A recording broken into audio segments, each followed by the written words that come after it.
Hi, and welcome back to ENTP Life. In today's video, we're doing another interview where we're talking to other real estate investors and giving you their perspective.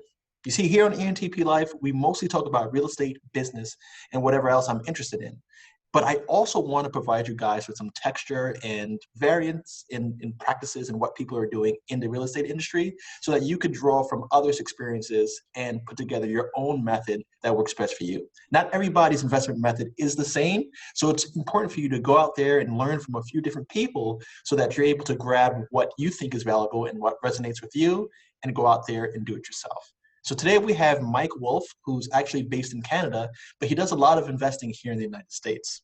Mike has over 30 years of experience in real estate investing. He's done seminars. He's very prominent in the space, and I think his perspective is going to be something that you're going to get a lot of value from. So if you can, Mike, just give me a little background on yourself and let me know what you're up to these days.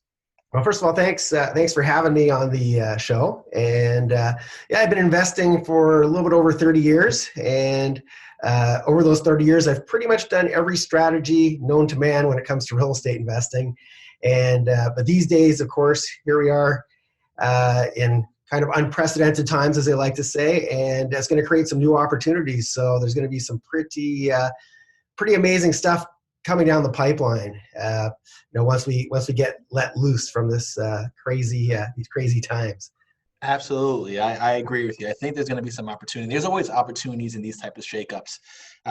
But if you can, just give me a little background on how you got started in investing, particularly in real estate first, I guess, and then how did that segue into the United States from your local country of Canada? Yeah, well, basically, if we go way back in time to when I was in grade 12, I had no idea what I wanted to be when I grew up. And my parents always wanted me to be, they always drilled in my mind I should be a doctor or lawyer. And anybody who knows me knows I'm terrified of blood. So doctor was off the table. And so I went and I got my first degree up here in Calgary, Canada, University of Calgary. And with that degree came a lot of student loans. And I decided, well, you know what, before I go back and get my second degree, I want to get these loans paid off. And to make a really long story short, led me to getting a job at the phone company, which was government run and it was unionized. And so I started to make good money and had a steady paycheck every 2 weeks. And that's when I bought my first residence. And shortly after I bought my residence, my mortgage broker calls me up and goes, Mike, if you want, I can get you another mortgage. If you want to buy another property. And I remember thinking, well, why do I want another property? I wish I got that call every day. Don't you wish you got that call? Yeah. Back then, it made no sense to me. So I said, well, I asked my mortgage broker, well, why do I want another property? He goes, well, you put a tenant in there and eventually they pay your mortgage for you every month and eventually it becomes clear title and the rest is all gravy and that's your retirement. And so as luck would have it, a couple years after I bought my residence and this revenue property, the market took off. And all of a sudden I was sitting on all this equity that, as a kid in my mid-20s. And the mortgage broker calls again. He's like, hey, the market's taken off. Do you want to roll that money over into something else? Is that how it went? Well, actually, by then, the homes had gotten pretty expensive. And by then I was pretty good friends with my mortgage broker, very, very happy with them. And but the biggest challenge was, sometimes when you get well, first of all, that was the first time in my life where I ever knew what I wanted to do. And so I promptly quit my job at the phone company, which in hindsight was kind of a mistake. And I couldn't tell, I told my parents that, I'm not going back to school. I'm done. I'm not going to be a lawyer. I'm going to be a real estate investor. And of course that didn't go over very well. So I kind of burnt a few bridges, but I didn't really think that, hey, once I quit my job, I'm not going to be able to get a mortgage so easily. So I basically sold my revenue property, took that money and decided I was going to, being in my mid-20s, like I said, kind of my ego got the best of me and I was kind of a know-it-all and thought, if obviously I'm God's gift to real estate, so I can of course duplicate this. And that was a huge mistake. So I managed to lose a lot of that money.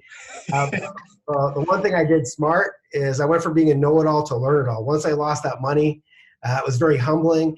And then I started to find other people that were successful in the space that I wanted to be in. And basically, that was my first first time that I felt like, hey, I should get a mentor and somebody else who's already done this.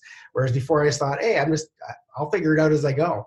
So, Gotcha. uh, so that's how I got into real estate, totally by mistake. So anybody who's watching this who thinks, oh, of course you can do it. You came out of the womb as a real estate expert. Nothing could be further from the truth. And then how did I get into U.S. real estate? A buddy of mine who used to live here in Calgary, he got a job in Las Vegas, and he's a physical therapist. And so I thought, hey, my buddy's moving to Vegas. So every month I'd go and visit him. And every time I go there, this is back, probably like 2005-ish, a few years before the recession kicked in. And I noticed the home prices kept going up and up and up and up and up. And back then, a lot of people were moving from Southern California to Las Vegas to lower their cost of living. And I thought, man, this is almost too easy. I'm going to go there and flip homes. And that worked out really, really well. And that was the start of my U.S. career. Once I got a taste of U.S. investing, I never really looked back, and I haven't really bought any properties in Canada since, because you guys have way better tax laws. You have the homes are way, these days after post-recession and now post-COVID probably even more, homes are a lot cheaper there in most of the markets than in Canada, and the numbers just make a lot more sense. So that's how I got started in the U.S., and it's been a great ride. Gotcha. So, what's funny, my story is a little similar, that I started getting into real estate as a result of just life experience, right? Mm-hmm. It was one of my friends who was a mortgage broker, and we were graduating from college and we didn't have housing. And it was like, all right, well, we could get approved for a mortgage if we come together and use our stated income. And we got a house, chopped it up, we shared the rooms and rented out a few additional rooms to other people. And that's where the idea was born, right? And it's funny that, you don't need to, people who are actually watching these videos and learning, I think they have a unique advantage compared to you and I, who just started with, okay, I'm going to buy a house because that's what you're supposed to do, or we're going to buy a house because we need housing. And then it matures into something else once you start to realize how it works. And I think people miss the point that if they're able to, rent a home and live in a property, they have all the skill sets that they need to be a landlord, right? Because it's the same exact thing. You got to pay your bills, no different than you have to pay your mortgage. You have to maintain your property to a certain degree, depending on, what type of unit you're renting, but it's very much the same. And it shouldn't be that scary of a thing, right? If you're able to rent, you should be able to invest in real estate. And especially in New York, for instance, like the process for getting an apartment in New York City is actually more difficult than it is for me to get a hard money loan from my lenders to buy distressed real estate, like a credit check, income check.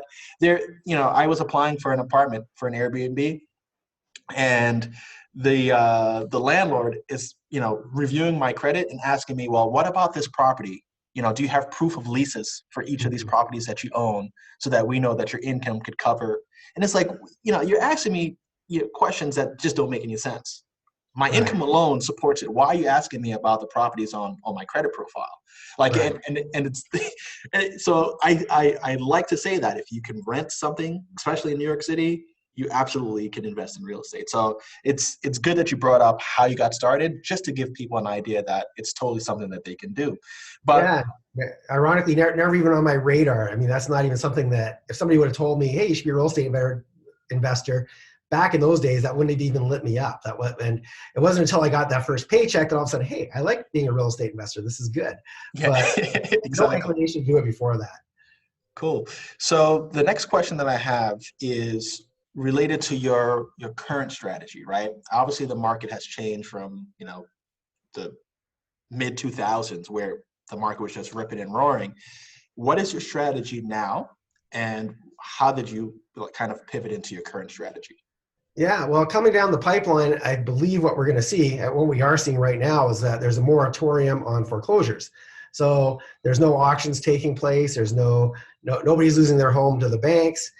And of course, when you put something, not just people in lockdown, you put banks in lockdown where they can't do certain things. Of course, coming down the pipeline, there's going to be a glut of all these people in trouble. And by the way, one of the things that I like to teach my students is I don't even like the term real estate investor. I like the term problem solver. And whenever there's a problem coming down the pipeline, if you're the person who can solve that problem, there's a lot of money in creating win-wins. So one of the things we're going to see a lot of is people in pre-foreclosure, meaning they haven't lost their homes to the bank yet. And if you can come up with solutions for those people, a lot of money in that. And that's one of the things I specialized in after that last recession. I started up a company called Foreclosure Fixers and basically help people avoid foreclosure, or in some cases, if I knew they were going to lose their home no matter what, I'd negotiate, get a good deal on their home, and I'd always leave them in a better place than when I found them. So I always give them money to get into either a rental property, or I put them in one of my other properties that was more affordable, do a rent to own for them. So there's that. But then there's also going to be this big glut of foreclosures and what are called tax deeds. And that's one of the strategies I've been using for years. So what a tax deed is, when somebody hasn't paid their property taxes in a number of years, eventually the county will put their home up on the auction blocks. The county needs that money for their police force and keep their schools open and all that stuff. That's where that money goes to. So those are typically properties that are like fully paid off, right? not necessarily, but the cool thing is when we go to the auction and buy these properties, these tax deeds, the lenders have all been notified, hey, this property is going up for auction. You have first right to pay off the arrears if you want.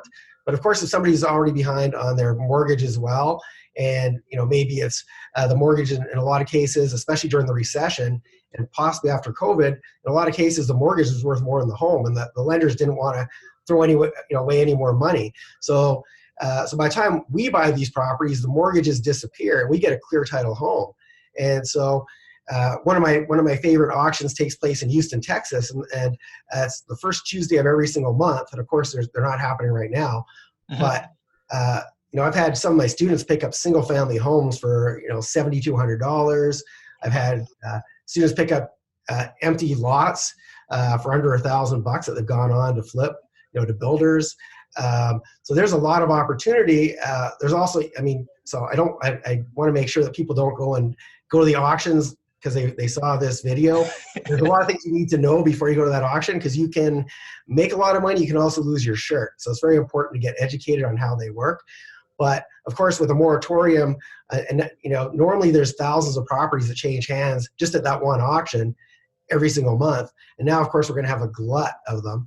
And plus, probably a lot less competition, because a lot of people, of course, aren't working right now, and they're not going to have the capital available. So one of the things I teach my students is how to go to these auctions, and even if you don't have any money, how do you raise funds? How do you get other people to put up the funds? And you have to have the education, you have to be providing something. But if you're adding value by having the education on how to do it and having a team, I give my students my team. So if you have the education and a team, and then somebody else has the money but they don't know how to do it, well, you're taking a lose-lose where you can't do anything because you've got no cash, and they can't do anything because they don't have the education or the team. And Then you get together and you create a win-win. And so to me, that's where the big opportunities are going to be coming down the pipeline. And I think it's a good strategy during good financial times, but of course when things are bad and there's chaos. So what states, because I know in New York is a judicial foreclosure state, and the process is really slow to get to that point. So I know that you invest in Georgia, and now you're telling me also you're active in Texas. What states and territories do you think are good for your strategy currently? Yeah, well, actually, I do a lot of stuff in Georgia as well, in Atlanta specifically, but I don't go to those tax deed auctions. Those tax deed auctions, once again, you have to be really careful, do your due diligence. So one of the things about Georgia is that they have what's called a 1-year redemption period. So if I'm the high bidder at the auction and I get a property, even though I technically own it, the previous owner can come back for a full year and buy it back off you. Now, they have to give you a 20% premium, but the bottom line is that during that year, you can't do anything with the property. You can't fix it. It's just sitting there. Your money's tied up. Gotcha. So in Texas, is it different in Texas? In Texas, it's a 6-month redemption period. But during that 6-month period, if the people come back, one, they have to give you 25% in 6 months, which is phenomenal, of course. Gotcha. But during the time while you're waiting, you can do repairs to the property. You can rent it. There's ways, if you're creative, that you can sell it. So that's some of the stuff that I teach. So this strategy, every county has a way of dealing with delinquent taxpayers. They all do it differently, though. And some of them have what are called tax liens. What a tax lien is, you're not actually buying a property. You're buying usually something called a tax lien certificate. And it's an okay strategy, but you're not getting the real estate. And to me, how you get wealthy is by owning real estate. And so tax deeds are a much better strategy. I haven't really researched many of the states in a long, long time because Texas has been so good. Good to you. There's just so much opportunity there that I don't need to go looking for 100 different places. I just go there. And because I have a team on the ground, Gotcha. I don't live in Texas, nor do I've taught very few students that are from Texas. But I've taught people from as far away as Australia how to do this strategy, and they use my team that's already on the ground. So it's really important to have a team. Don't try to do things close to home because it's convenient. Do things where it makes the most sense. You get the best returns. But one of the things you have to do is you have to have a good team and good systems in place to do that effectively. What's funny, I teach the opposite. I tell people I teach them two things. I tell people to start in their area because they're going to be more familiar with the area and it's a slower learning curve. But I also tell them that it's crucial to have an effective team that you can, get guidance from, right? Because you're going to need a rock solid attorney. You're going to need lenders or sources of capital. You're going to need the agents. You're going to need the people who are really part of that real estate ecosystem. So, right. You could go about it either way. Yeah, one of the things I would say is that it really depends on your strategy. So, for example, if you're in a state where they don't have tax deeds, and or it's very competitive, like New York or Florida, or where you're never going to get anything in a million years, then yeah, you're going to have to go somewhere else, and you should go somewhere else because there's a lot more money. Yeah. And building a team, obviously, when you're brand new, is very difficult, but whenever I teach something, any of the strategies I teach people to do it exactly how I do it. Gotcha. And as you know, I travel pretty much full time. I like to spend time with my grandkids. I do a lot of volunteering. I don't want to be going to the auction. Other than teach my students, I don't want to be hanging out at the auction. So I've got people go do that for me. And so I teach people how to be as effective and strategic as possible and working smart, not hard. Now, if somebody wanted to get education from you, where would they go? Well, they could email me. They can go to my website, first of all, mikewolfmastery.com. And it's wolf just like the animal. Or they could email me, mike@mikewolfmastery.com, and I'd be happy to let them know. Obviously, I don't have any live trainings coming up on the calendar just yet. But once this COVID thing disappears and it's safe to travel and be in groups again, I plan on putting something on pretty soon after so that we can get people educated and they can take advantage of this opportunity. But yeah, I mean, if you're doing some of the strategies that you can absolutely do, like pre-foreclosures, you can do close to home. And for that, when you're starting, it does make sense to go close to home. So I'm not saying you're wrong by any strategy. No, I'm not saying that you're wrong either. I'm just saying that it shows you that there's contrast in people. Oh, absolutely. And there's a million and one different ways to do real estate. And so it's important to, be open-minded to the possibilities and, figure out what resonates the most with you. And, exactly. And then based on that strategy, you might want to do close to home, or that strategy might not work at all close to home. Like here in Canada, because of our banking system and how the government runs things, those auctions are very few and far between, and there's almost no opportunity. So it's really important that, for some of the strategies, you have to think kind of bigger, and for some of them, absolutely, you can do them, in your own neighborhood. Yeah. Now, I have a few subscribers who aren't in the United States, right? They might be in the Caribbean or they might be in Europe.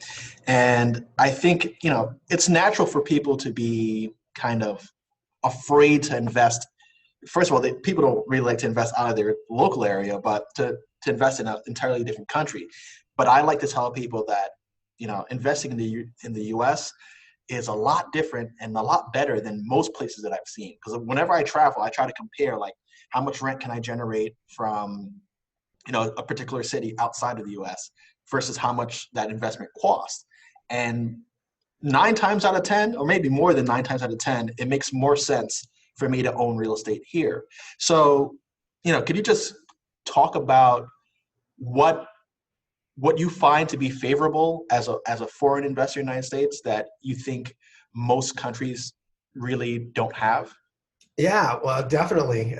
For one, your The U.S. is definitely very entrepreneur friendly, and so up here in Canada, we tend our government, if they had it their way, everybody would be an employee, get paid every 2 weeks, so they can tax us to death, and they don't really, I don't know, they encourage us to kind of be very mediocre, I find, and which is why people think we're really nice up here in Canada, because we all just want to be nice, and which is great. But what I find in the U.S. is very entrepreneur friendly, very business friendly.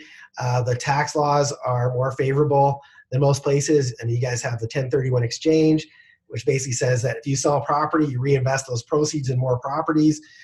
You get to delay paying capital gains tax. Up here in Canada and in most countries, if you sell a piece of real estate and then you reinvest the proceeds, well, first you're going to pay tax on your profit, and then whatever you have left over, you can apply to your next properties. I much prefer having all my money available to keep investing and keep building my portfolio. So that's number one. Number two, I mean, you guys got hit so bad by that last recession, and there's a lot of places that haven't recovered yet. And so, as I mentioned, I sell turnkey properties in Atlanta, and our homes start around $70,000. So to give you an idea, there's nowhere in Canada where that would even be a down payment typically on a house, let alone the price of a home. And so, isn't that crazy? Like, so because you guys have plenty of land, right? That you can develop, and you can't get homes. Be like, what would you say is the average property value in Canada right now? Well, it varies. If you go to Vancouver, you're going to spend a starter home's over $1 million. In Toronto, it's probably 700,000-800,000. Here in Calgary, where I'm at, probably 500,000. That gets you in the game, and that's like a small 3-bedroom home. Wow. So when I'm looking at the numbers anywhere in Canada, and the rent doesn't, if you're spending $1 million on a property in Vancouver, you might get 2,000 or 3,000 rent. You're not going to get 7, 8, 9, 10,000, right? Yeah. So if I take that same money and I deploy it in a place like Atlanta, if I spend $1 million on properties, I might be getting 7, 8, 9, 10 properties, and the amount of rent I'm going to get on that is going to be a whole lot more. What would you say is the average cap rate on like the turnkey properties? If you're paying cash in the short term, the income is going to be around 7% or so these days. But whether we have certain systems in place where every single person who moves in as a tenant, they're signing 2 leases. One is a 3-year lease with us, and then the second is an option to purchase. And so our vacancy rates are very, very low. And the option to purchase price, if the tenant closes on that, our investors are netting usually somewhere around 20% per year, 20% plus per year on these properties. So because we're working with a lot of these people were previous homeowners that now want to get back into homeownership, and there's not many people willing to work with them to get them back there. And so they're of course paying a bit of a premium for our help. But on the other hand, they don't have to keep moving. A lot of people that get into rental, their landlord decides they want to sell. Now they're moving their kids to a different school.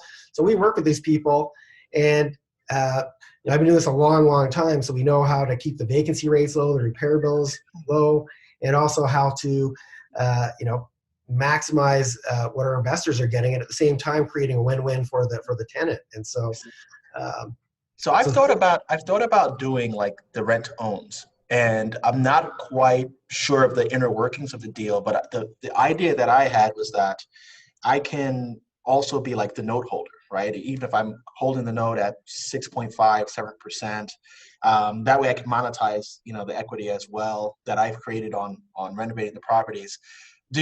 Is that typical of what's happening in a rent-to-own scenario, or are you helping them actually get a whole new mortgage, or are you like assigning an existing mortgage, or is it a combination of well, basically what we're doing is we're working with these people to get their own mortgage down the road. And so if you were to do a rent-to-own scenario, let's say in New York City, because the properties are so expensive, you've got the challenge of helping them qualify for something that's very expensive. They need a lot of income to qualify for. But then on top of that, usually you've got to help them save up a down payment. In our case, if we're selling, if let's say one of our investors is buying a home for $100,000 and their tenant has an option to purchase that property 3 years down the road for 150,000, they don't have to save up a whole lot of money. So it's a lot less challenging to run a rent to own scenario in a place where the homes are cheaper. Do you earmark a certain amount like of their rent and automatically assign it to a savings account for them so that Well, they have the that's down? what I would do if I was doing this in New York or Canada or California or somewhere where the homes are expensive, where we need to help them save a down payment. Because these people don't usually need help saving a down payment, because if they can't, say 5 or 6 or 7, they're putting, first of all, they're putting a deposit up front that's non-refundable. That's called option consideration. And that goes Gotcha. towards the purchase of the property. So usually maybe after they've done that, they've got to save up $3,000 over 3 years or $5,000. Gotcha. We don't really need to create more administrative work for ourselves. We just tell them, listen, put away $100 a month between now and the next 3 years, put away $100 every month. We don't need to deal with it. Now, if I was somewhere expensive, then we have to deal with it, because these people won't stick to it. And so then what you end up doing is increasing the rent, putting some of it aside, and it becomes a full-time job just dealing with that sort of thing. And so I've got a lot of questions about this personally, because I've been thinking. Absolutely. I'm happy to answer all of them. One of the questions I have now is like, all right, in the example that you gave, let's just say you picked up that property for 70K, right? Market value for it is 100. You negotiate 3 years down the line, 150, 140, whatever it is. Do you ever see like, there being appraisal issues 3 years down the line where that property just isn't worth that, and the bank will kill that deal? Or I know you gave it as just like some numbers just to kind of have people thinking, but do you ever run into that situation where that margin that you're charging is too large and they don't qualify? Absolutely. So one of the things you want to do for anybody listening who wants to set up a rent to own, you're always going to go on the high side, because we'll use 100. Investor pays 100,000. We mark it up to the tenant for 150 3 years down the road. Now, if that house doesn't appraise, let's say instead of 150, it's worth 130. So as the owner, as the investor, you have the option. You can either lower it to 130 to where it appraises at. You can potentially, say, hey, we'll extend for another 3 years until the market catches up, or you have the option of maybe saying, hey, I'll give you a second mortgage for the difference. There's a lot of different ways you can. You hold that paper, gotcha. Yeah, there's different ways you could potentially close that deal. But the last thing you want to do is mark it up to 120, and then it's worth 130, and now you're leaving money on the table. So you can always bring it down, but you can't bring it up. And so before Atlanta, I was doing some similar strategies in Phoenix, and Phoenix went up almost 50% in an 8-month period. So Phoenix's market has been pretty wild. Yeah, so I learned my lesson that it's better to overinflate it and then bring it down as opposed to the other way around.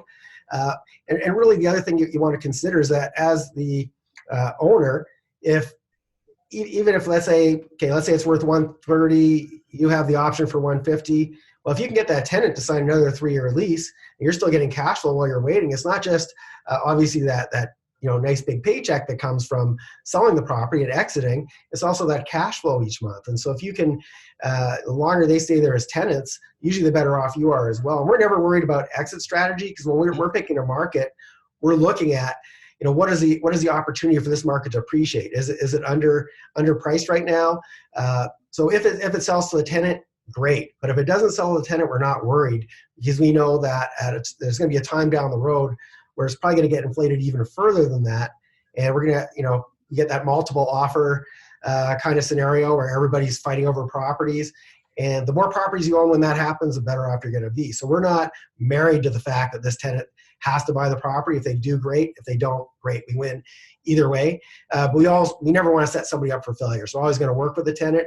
If they legitimately can buy it, usually I recommend, hey, take a little bit less, enjoy your profits, use the 1031 exchange, buy yourself another property, and rinse and repeat, keep doing it over and over. But if you can create a win-win and help a tenant too, let's do it. Gotcha. Actually, this is really good stuff. I can see the wheels turning. That's good. Huh? I can see the wheels turning. Yeah. They turn nonstop, unfortunately. But so let's just say somebody, the courses that you have, how are they designed, right? Like, for instance, one price point and timeline to get proficient, Like what if somebody like me, right? Because I'm unfamiliar with both the tax side of things and I've never done rent to own, right? So if someone like me wanted to learn the strategy, how much would it cost me? And how long would it take for me, if I'm a decent student, to get proficient and say, okay, I got this down. I think I know what I should be doing and ready to take a step. Right. So to answer your question, currently I've actually been, trying to retire for years and years. Every time I try to retire, something else, some other opportunity pops up. And so in any case, I actually stopped doing my trainings a number of years ago. And then one of my students, when I told you he got a single family home for $7,200, well, he has this really big following on YouTube, and he shoots a video from saying, hey, I just picked up this amazing deal at the auction. I want to give a shout out to my mentor, Mike Wolf, for teaching me how to do this. And then all of a sudden I had all these people that I didn't know calling me, emailing me, you name it, saying, when's your next training? And I didn't have one. And so I actually started to do it once a year. And I was actually, thinking once again, now I've got 2 grandkids, and so I want to spend more time with them. But now, of course, with this COVID thing, there's going to be so much opportunity. I want to get people trained on it. So to answer your question, one, I'm planning on hopefully making, and don't hold me to this because I sometimes get kind of lazy, but I'm hoping to create some online courses for people, teaching some of the different strategies. But my live training, which I usually do once a year, I'm probably going to do it maybe a couple of times, depending on the time frame that this COVID thing eases up. Yeah. And that's my tax deed training, which I also, AKA Mike's Money Mastery. And what I teach during that event is basically what are the strategies that, hey, if I knew this 30 years ago, back when I had very little money, what would I do now? So I usually bring in some of my buddies who teach some of their strategies. I teach the tax deeds. That's the only time I teach tax deeds. I only do it live. And because I actually want to take people to the auction and show them the inner workings, introduce them to the team, my team, which is now their team. And so that's basically a 10K training. We spent 4 days together. And during those 4 days, the first couple are in the classroom. And I basically teach you first of all, very small group, never over 20 people. Day 3, we basically go, and I call it driving for dollars. We drive around the city of Houston looking at these properties that are going to be on the auction block, and say, hey, this one looked really good on paper, but here's why I wouldn't bid on it. Or, hey, here's my maximum bid. Here's what it's going to cost to rehab this property. Here's potential exit strategies for it. And then day 4, we go as a group to the auction together, and I basically, show you where the tax deeds are. I show you where the foreclosures are, how it all works, the timing, and of course, you get access to my team. And then the thing I do a lot differently than anybody else who I know who does training, and I know you're similar minded, is that people have access to me after the training's over. So I'm not the guy you see on stage, and then you go and try to do it, and then you fail because you screwed something up, and then you never do it again. I'm there to hold your hand. So you get access to me by telephone. You get my phone number. You get my email address. You have access to me, and I basically look at your due diligence and make sure you've done it properly. So when you go to the auction, you're going to be successful, and you're not going to talk yourself out of it. Because what ends up happening is, you come to a 4-day training, and then you go back home, and people say, you spent what? You spent what? And then they start talking negative to you, and then next thing you start to doubt yourself, and then you never take action. And I know this stuff is life-changing if you do the work. I can transplant my brain in your head. If you don't do the work, the results You can't do anything. Yep. So, yeah, and this thing is like, I could imagine some of the viewers going, 10K, I'm out. Right? Like, 10K, I'm out. Absolutely. And I can understand that thinking, because for a lot of people, $10,000 is a lot of money. It is. But I know that a lot of people spend 10K on stupider things. I'm not saying that this is stupid, but they spend money on frivolous things. And listen, somebody's time, it's 4 days, right? You have to fly out there. You have to prepare yourself for the amount of time and effort that goes into it, and plus the continuation. It's probably a bargain for what you're learning. Well, here's the way I look Chances at it. are you would spend more than 10K making mistakes if you just kind of, winged it, or 10Ks and just lost time. So I understand that, and I try to communicate that to other people and say, look, it's not necessarily a money grab. Truly, it's usually because the person who's teaching likes to teach, but also needs to justify the time away from other things that make them money. So it's like, I'm not going to just pour my time and effort into someone teaching them and they don't even follow through. And I got zero and they got zero. So what's the point of that, right?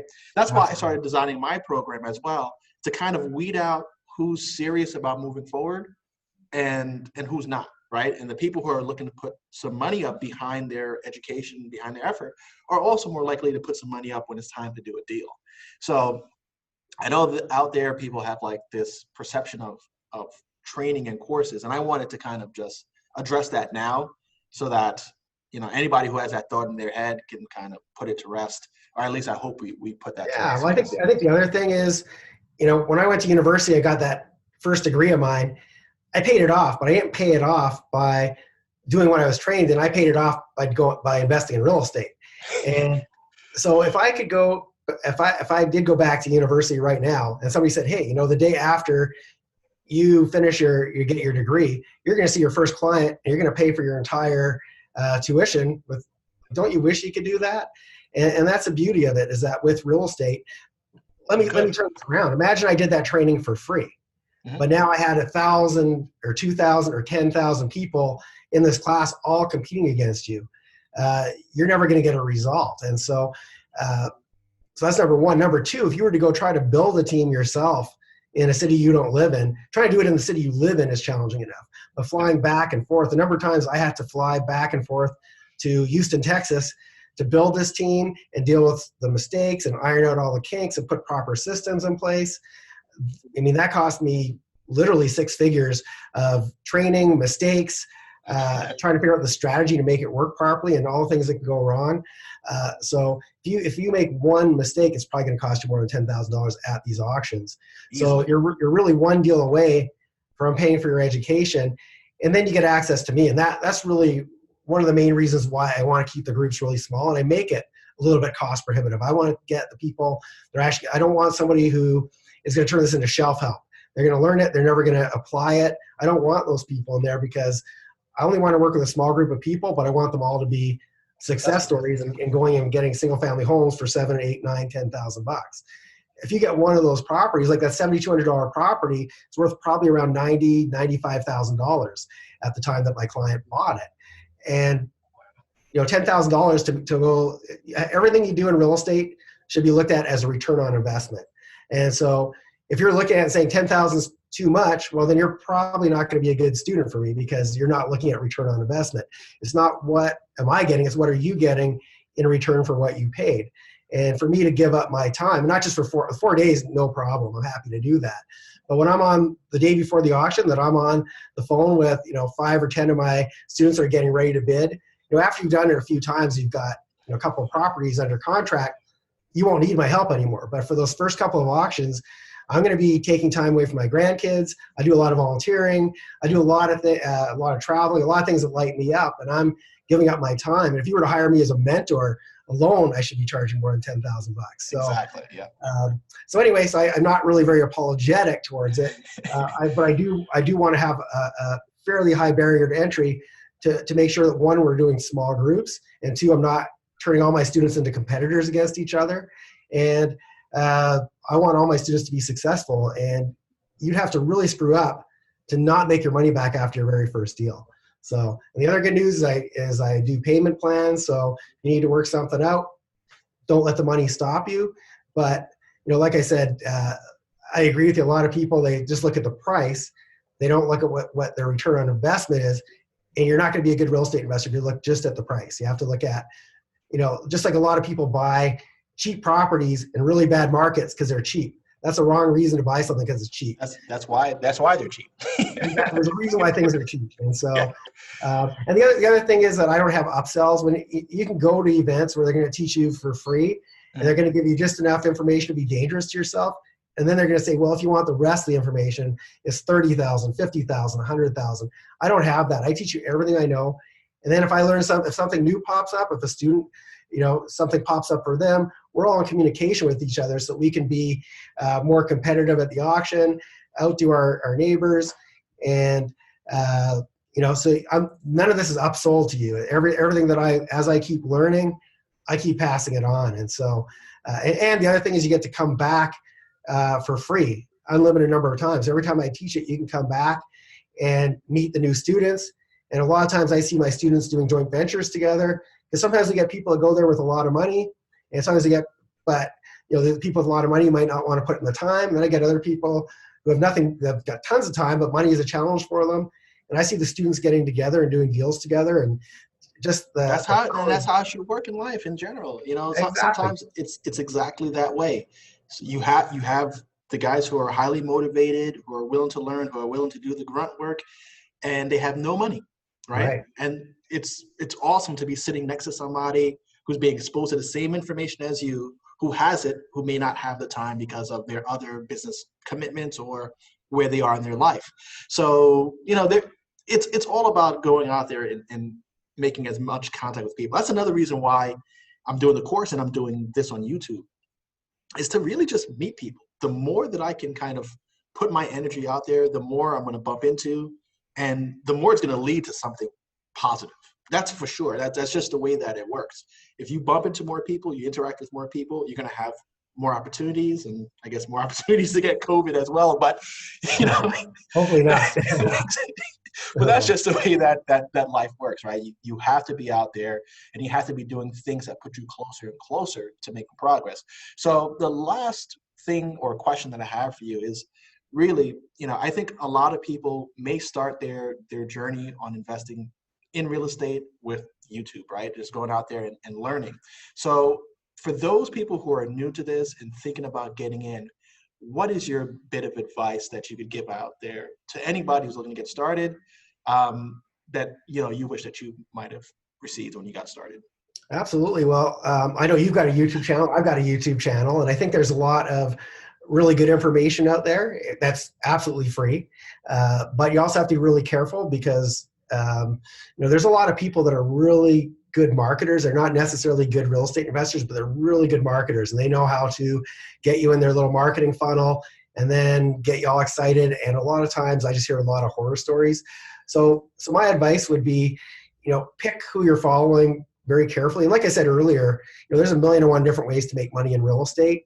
So I would almost recommend tuning out a lot of the static and the excess noise, and don't follow like 100 different people. You're just going to get confused and overwhelmed.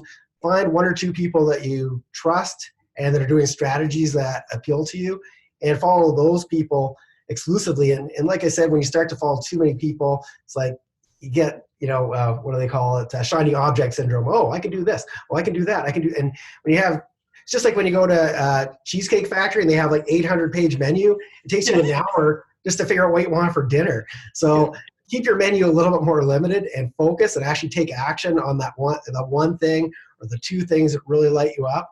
And then once you master that, then go to the next thing. But trying to do 100 things mediocre, I don't recommend that, because you'll probably get a very bad result, if any result, and it's going to give you a bad taste in your mouth towards investing when it shouldn't. And one more time, where can they get more information on your education and what you have to offer? You have a YouTube channel, you have a webpage, so if you can, just plug those now. And I'm also going to include that in the comment section below. Perfect. Yeah, so you can Google YouTube and Mike Wolf Mastery, and you'll find I've got, I think, around 200 videos, all free on there. My webpage is mikewolfmastery.com, and you can email me at mike@mikewolfmastery, and get a hold of me. That's my personal email. You'll actually get me, and I'd be happy to answer any questions anybody might have. Awesome, man. Mike, thank you so much for taking this time out. I'm, like I said, still learning things, and I've definitely been interested in the rent-to-own scenario, especially when things get a little turbulent and lending practices change. It allows you to kind of like buy some time for what you wanted to do anyway, right? I got a few properties that are like frozen in construction now because of COVID. Right. And, I don't know if there's going to be buyers. So what can I do to still realize the profits that I wanted to realize while carrying those properties, for the term that I'm going to have to carry them. So rent to own is something that I'm interested in. So thank you very much for reigniting that fire in me and in my mind, and sharing your experience here on ENTP Life. Now, if this is content that you like, please hit the like button. Don't forget to subscribe and leave your comments in the comment section below. I'm going to be doing more videos like this where I take other people and bring them on, just so you can find a few of those people that their strategy resonates with you, right? That's what it's all about. Obviously, if you're here for me, you know what my strategies are, and there's opportunities for you to supplement that. As Mike said, you don't want to go crazy where you're following too many people. So I'm going to keep bringing people to this channel just so you could get a few different perspectives, and then you could decide exactly what your path is, right? And that's something that I'm going to also reinforce, is I don't want you guys getting confused out there, but I do want to expose you to enough so that you can really find out what works for you. Once again, thanks, and see you in the next one.